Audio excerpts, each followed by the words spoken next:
Éminence, bonsoir. Bonsoir. Éminence, votre emploi du temps vous a permis de passer plusieurs heures en compagnie des prêtres de notre diocèse d'Avignon.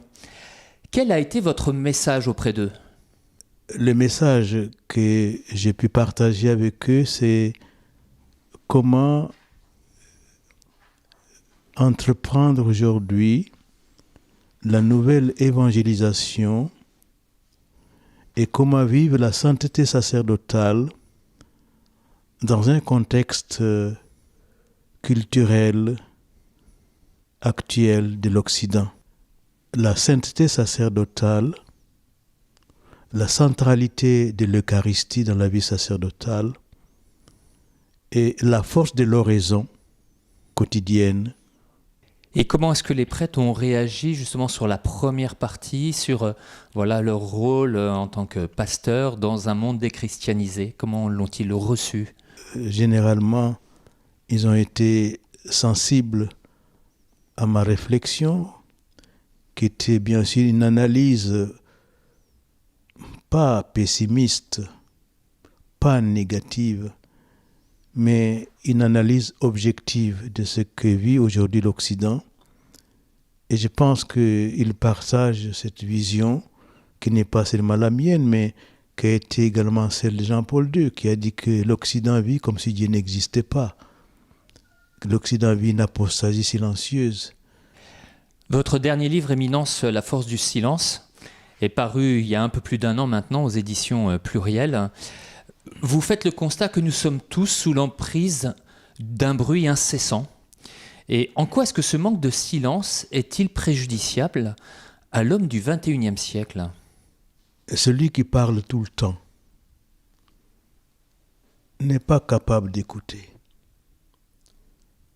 Celui qui s'extériorise tout le temps, il sera difficile de rentrer en lui-même pour se regarder tel qu'il est, pour se rencontrer lui-même.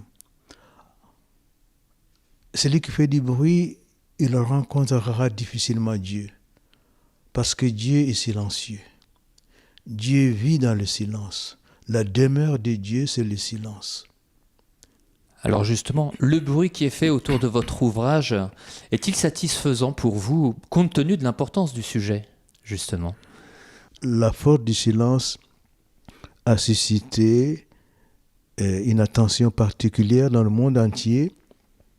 Je vois aux États-Unis, en France, en Espagne, le fait que ce livre est traduit dans plusieurs langues, ça veut dire que les gens recherchent le silence. Ce livre pourra aider pas seulement les chrétiens, mais toutes les âmes qui se cherchent à aller vers l'essentiel de leur existence en essayant de conquérir le silence pour leur propre vie. Beaucoup de jeunes chrétiens, en France notamment, s'approchent du Christ grâce à ce qu'on appelle la pop louange. Et en fait, c'est beaucoup de musique, beaucoup de bruit. C'est aussi des temps de prière, mais c'est vrai que la pop louange a cette particularité-là. Est-ce que justement ce n'est pas ce que vous dénoncez dans votre livre ? Le danger, c'est de se faire plaisir soi-même. Ce n'est pas la prière, cela. Et donc, si on fait beaucoup de bruit, il faut se demander pour qui on fait ça. Est-ce que c'est pour se faire plaisir, parce qu'on aime ce type de musique, ou bien on veut rencontrer Dieu, et Dieu ne se rencontre que dans le silence. Pardonnez-moi, la musique n'aide pas à élever l'âme, n'aide pas à se rapprocher de Dieu ? C'est pas toute musique qui élève vers Dieu.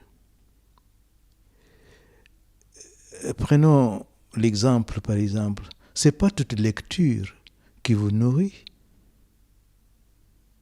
C'est pas tout spectacle qui vous forme. C'est pas toute amitié qui vous élève. Il faut choisir l'instrument véritable qui nous élève vers Dieu.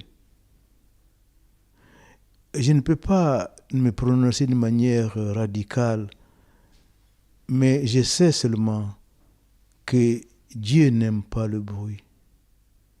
Dieu est silencieux. Dieu habite le silence. Regardez le prophète Élie. On raconte qu'il a fui Jézabel, il veut se confier à Dieu, il est allé au mont Horeb, il voulait voir la face de Dieu, il paraît qu'il y a eu un tremblement de terre, un ouragan, du feu, mais Dieu n'était pas dans tout cela. Il est venu dans un silence subtil.